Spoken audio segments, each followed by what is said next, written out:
Good morning, student. Today we will discuss about the last topic of this chapter and the second part of how we do the recombinant DNA technology. हम DNA technology को कैसे complete करते हैं.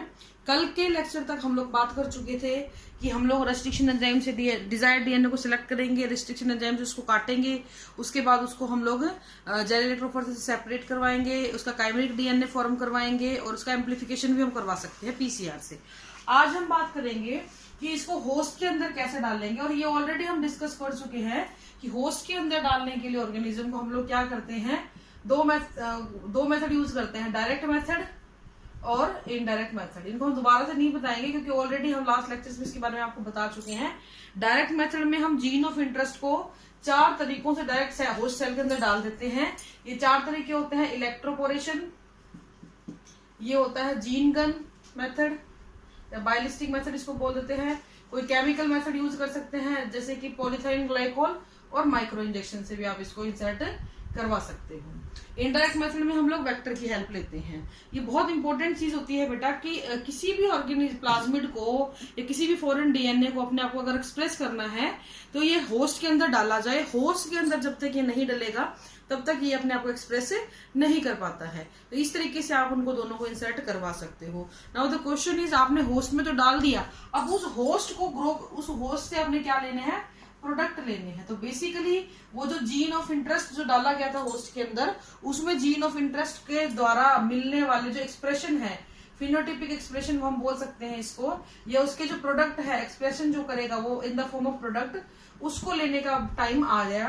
और product को लेने के लिए बेटा हम लोग क्या करते हैं, इन होस्ट की ग्रोथ करवाते हैं बड़े पैमाने के ऊपर.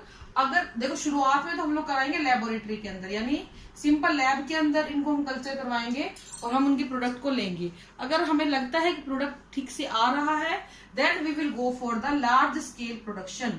और लार्ज स्केल प्रोडक्शन के लिए हम लोग क्या करते हैं बेटा, हम लोग इस बड़े पैमाने की प्रोडक्शन के लिए ऑर्गेनिज्म को बायोरिएक्टर्स में ग्रो करवाते हैं. बायोरिएक्टर बहुत बड़े बड़े कंटेनर होते हैं जो कि जिसके अंदर हम अपने सबस्ट्रेट को भर देते हैं, जिसके ऊपर बैक्टीरिया या होस्ट ने ग्रोथ करनी है. उसके अंदर ये सबसे अच्छी चीज इसके अंदर क्या होती है बेटा, ये ऑप्टिमम कंडीशन प्रोवाइड कराते हैं.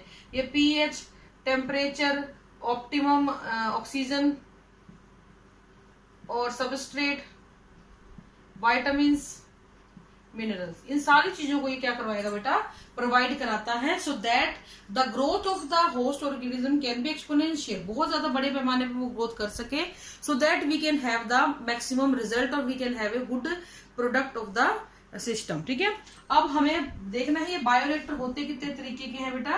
ये 2 तरीके के हमारे सिलेबस में है, सिंपल स्टीयर टैंक बायोरिएक्टर और स्पार्क स्टीयर टैंक बायोरिएक्टर. ठीक है, दोनों में स्टीयरिंग का मतलब होता है घूमना. ये जो मैंने बनाया ना बीच में फैन टाइप की स्ट्रक्चर्स ये वाले, ये लगातार उस सबस्ट्रेट को हिलाते रहते हैं, ऐसे शेक करते रहते हैं ताकि आपका जो proper mixing of the substrate हो सके, प्रोडक्ट अच्छे से अच्छा आप ऑब्टेन कर सको.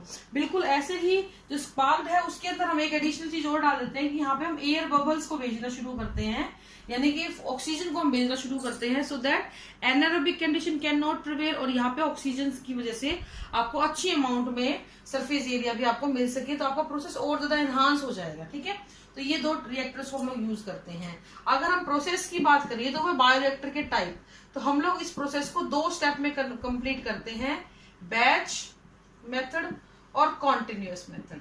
बैच का मतलब होता है बेटा कि अगर आपने एक बार सिस्टम को स्टार्ट कर दिया तो अब जब भी आपका प्रोसेस पूरा हो जाएगा, लाइक आपका एक वेसल है, बायोरिएक्टर है, आपने पूरा सबस्ट्रेट इसके अंदर भर दिया और इसको स्टार्ट कर दिया, सारी चीजें दे दी इसके अंदर, अब इसको स्टार्ट कर दिया, तो अब ये स्टेप तभी रुकेगा जब ये प्रोडक्ट पूरा कंप्लीट बन जाएगा. ठीक है, वेयरएज इन कॉन्टिन्यूअस में हम लोग क्या करते हैं, सबस्ट्रेट को डालते हैं, जैसे ही आपको लगा प्रोडक्ट तैयार हो गया हम प्रोडक्ट को बाहर निकाल लेते हैं.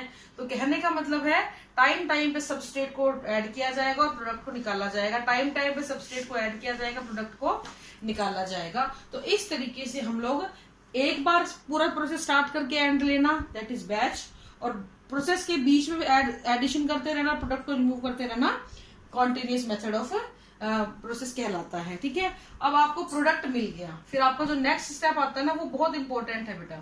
इस प्रोडक्ट को आप लोग जैसे डायरेक्टली मार्केट में नहीं उतार सकते हो। जैसे कि वैक्सीन कोरोना की आई हुई है, सब बोल रहे हैं आ गई आ गई आ गई, क्या मार्केट में आई है? नहीं, अभी उनके ट्रायल चल रहे हैं, क्वालिटी चेकिंग चल रही है। तो इसी तरीके से जब भी आप प्रोडक्ट लेते हो उसकी बेटा डाउन स्ट्रीम प्रोसेसिंग करानी बड़ी जरूरी होती है। और डाउन स्ट्रीम प्रोसेसिंग का मतलब होता है कि हम लोग उसकी क्वालिटी को श्योर करें, क्वालिटी चेकिंग करें, उसकी प्योरिफिकेशन को चेक करें कि प्रोडक्ट आपका पूरी तरीके से प्योर है या नहीं है, प्रोडक्ट में कोई कमी तो नहीं है, वो चीज आपको देखनी होती है। और इसके अलावा इसका जो है टेस्टिंग भी की जाएगी ह्यूमन के ऊपर। अगर कोई मेडिसिन वगैरह है तो डायरेक्टली ह्यूमन को गिनी पिग नहीं बनाते हैं, बहुत सारे ऑर्गेनिज्म के ऊपर टेस्टिंग की जाती है and after that human trial भी किया जाता है। जैसे कोरोना के लिए आपने सुना होगा बहुत से लोग वॉलेंटरली आ रहे हैं कि हम लोग हाँ क्लिनिकल ट्रायल के लिए हम लोग अपनी बॉडी को देंगे, वो एक अलग चीज है। Otherwise downstream processing, quality checking करी जाएगी, प्रोडक्ट की प्योरिफिकेशन चेक करी जाएगी, उसको टेस्ट किया जाएगा कि ह्यूमन को कोई नुकसान तो नहीं पहुंचाएगी, कोई साइड इफेक्ट तो इसकी नहीं है।